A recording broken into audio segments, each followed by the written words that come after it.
Անուն հոր եւ որդվո եւ օգնի սրբո, ամեն։ Եթե ցորենի հատը ընկնելով հողի մեջ չմեռնի, պտուղ չի տա, բայց եթե մեռնի, շատ արդյունք կտա,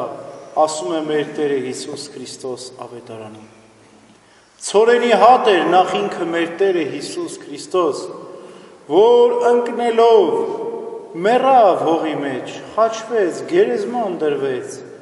բայց հարություն առավ մեռելներից եւ անթիվ անսահման պտուղ տվեց։ Եվ տարածված է այդ պտուղը մինչ օրս ամբողջ աշխարհով մեկ։ Ցորենի հատ էին բոլոր նահատակներն ու սուրբերը, որոնք մեռնում էին հանուն Քրիստոսի, կենթանի մնալով, որովհետև նրանց նշխարները, նրանց կյանքը, նրանց հավատքը, նրանց սրբությունը հետագայում բազմաթիվ պտուղ տվեց։ Այդպիսին էին Սուրբ Գայանյանք, Սուրբ Հռիփսիմյանք, որոնք երբ Հռոմից փախան 200 հոգի էին։ Ամբողջ աշխարհով մեկ ցրվեցին եւ ուր որ գնացին, ուր հասան, այնտեղ բազմաթիվ պտուղ տվեցին։ Վերջին 37-ը եկան Հայաստան աշխարհ եւ լուսավորեցին Հայաստան աշխարհը Սուրբ Գրիգոր Լուսավորչի ձեռքով։ Երկուսը նրանցից, որոնք չնահատակվեցին, բայց կրկին ցորենի հատեր էին, մեկն էր Նունեն, որ գնաց Վրաստան, այնտեղ սկսեց ծպտյալ աղքատի կյանքով ապրեց, աղոթքով էր իր կյանքը անցկացնում, եւ ահա մի կին է մոտենում նրան եւ տեսնելով նրա բարեպաշտությունն, առաքինությունն ու սրբությունն ասում է. հիվանդ է իմ զավակը, խնդրում եմ քո աղոթքներով բժշկիր։ Քանի որ որևէ բժիշկ չի կարողանում նրան առողջացնել։ Եվ Սուրբ Նունեն Տիրոջ զորությամբ, Քրիստոսի զորությամբ աղոթք կատարեց մանկան վրա եւ առողջացավ ու կենդանացավ։ Անմիջապես լուրը տարածվեց մինչև արքունիք հասավ եւ թագուհին, որ չարաչար հիվանդ էր, որևէ կերպ չէր կարողացել բժշկվել, խնդրեց, որպեսզի Նունեն գա արքունիք եւ բժշկի իրեն։ Սուրբ Նունեն ասաց, որ ինքը ուխտ է արել եւ փարթամ ճոխ վայրեր, պատիվներ ու փառքեր մարդկանցից չի փնտրում, այլ Քրիստոսին է ծառայում։ Եվ թողեց իր արքունական գահը, թագուհին եկավ, հասավ Սուրբ Նունեի մոտ, որն էլ աղոթքով բժշկեց նրան, եւ դիմեց ու ասաց. լավ է, որ դու բժշկեցիր, բայց առավել կուզենայի, որ քո հոգին բժշկեր եւ մկրտվեր հանուն Քրիստոսի, դառնար Տիրոջ ծառան։ Պատիվ ու փառք ունեցված խոստացավ թագուհին Նունեին, որոնցից հրաժարվեց Սուրբը, եւ այնուհետև գնաց թագավորի մոտ, պատմեց այն ամենը, ինչ որ արել էր Նունեն, եւ իր բժշկություն, իր առողջությունը ցույց տալով թագավորին, խնդրեց, որպեսզի միասնաբար մկրտվեն եւ դառնան քրիստոնյա։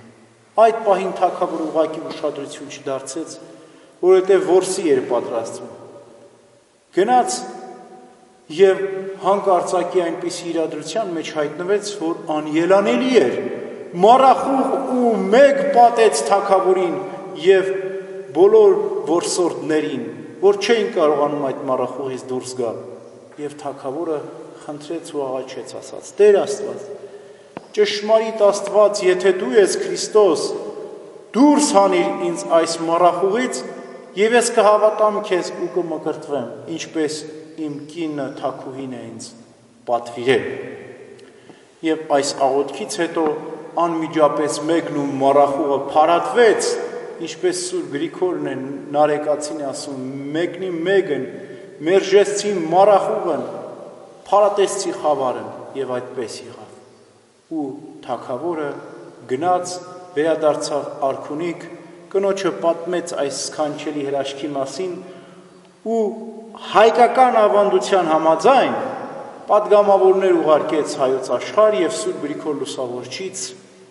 քահանաներ խնդրեց, որպեսզի նախ իրենց մկրտի, այնուհետև քրիստոնեությունը տարածեն, եկեղեցիներ կառուցեն,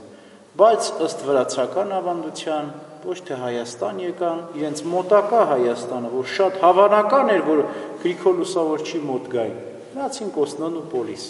այնտեղից խնդրեցին քահանաներ։ Այսինքն հայկական ավանդության համաձայն վրաց աթոռը միշտ էլ պատկանել է հայոց աթոռին եւ այստեղից է ընդունել քահանաներ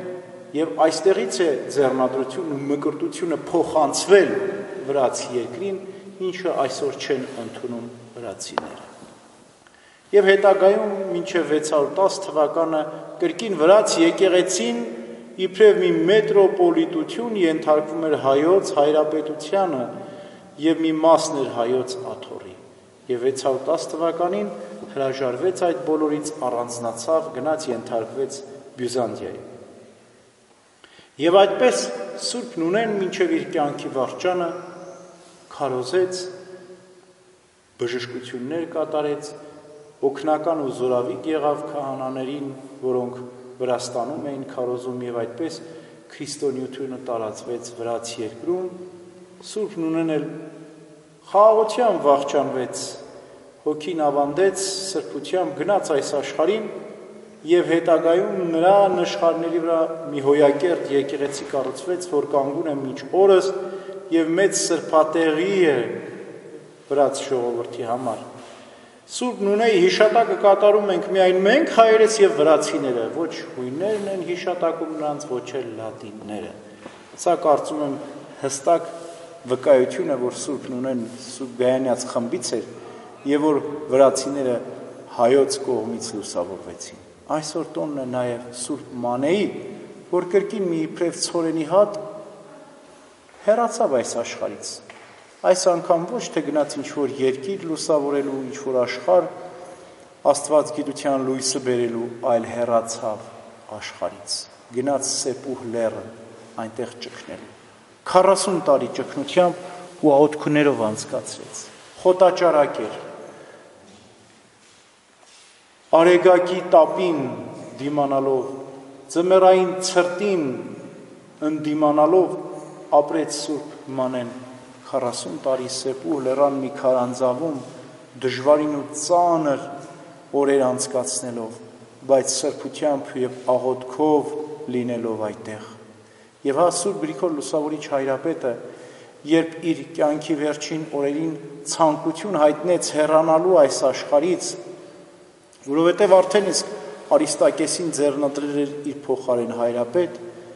գնաց Սուրբ Հոգու ազդեցությամբ անպայման, հենց Սեպուհ լեռը գնաց, հենց գնաց այն քարանձավը, որտեղ Մանեն էր ճգնում։ Ուզում էր մտնել քարանձավը, ներսից ձայն լսեց, ոչ հիմա, այլ մեկ շաբաթ հետո։ Չմտավ Սուրբ հայրապետը հասկանալով Սուրբ Հոգու ազդեցությամբ, որ այդտեղ բնակիչ կա, եւ մեկ շաբաթ հետո երբ գնաց, տեսավ, որ Սուրբ Մանեն ննջել է։ Նրա նշխարները ամփոփեց, զետեղեց Սուրբ հայրապետը եւ հետագայում ինքն էլ մնաց նույն քարանձավում ճգնելու, որ կոչվեց Սուրբ Մանեի անունով Մանիա այր, Մանեի քարանձավ։ Եվ հետագայում Սուրբ Գառնիկ ճգնավորը երկար տարիներ ու դարեր անց գտավ Սուրբ Գրիգոր Լուսավորչի նշխարները հենց Սեպուխ լեռան վրա Մանիա այրում, Մանեի քարանձավում եւ հաստատվեց տոն, որ հետագայում մենք կտոնենք, որ է գյուտ նշխարած Սրբույն Գրիգոր Լուսավորչի մերում։ Այսինքն Սուրբ Գրիգոր Լուսավորիչ մեր հայրապետի նշխարների գտնվելու գյուտն ու տոն։ Այսպիսի սքանչելի էր Մանեն, որ արժանի եղավ մեր Գրիգոր Լուսավորչից առաջ գնալու, ճգնելու տեղ պատրաստելու մեր հայրապետին։ Տեսեք ինչքան գեղեցիկ է Սուրբ Մանեի հիշատակը, եւ վրաց համար էլ եւ նաեւ մեզ համար Սուրբ Նունեի հիշատակը։ Այս գեղեցիկ ցորենի հատիկները ընկան հողի մեջ, մեռան իրենց ճգնություններով, իրենց աղոթներով, իրենց դաժան ու ծանր կյանքով ապրելով իրապես մեռան հանուն Քրիստոսի, բայց շատ արդյունք տվեցին։ Այսօր էլ մենք տոնախմբում ենք իրենց հիշատակը, աղոթում ենք իրենց անունով, բարեխոսություն ենք խնդրում, տեսեք ինչքան մեծ է նրանց վաստակը, մինչ օրս շնորհ է պարգևում մեզ երկնքից, ամեն։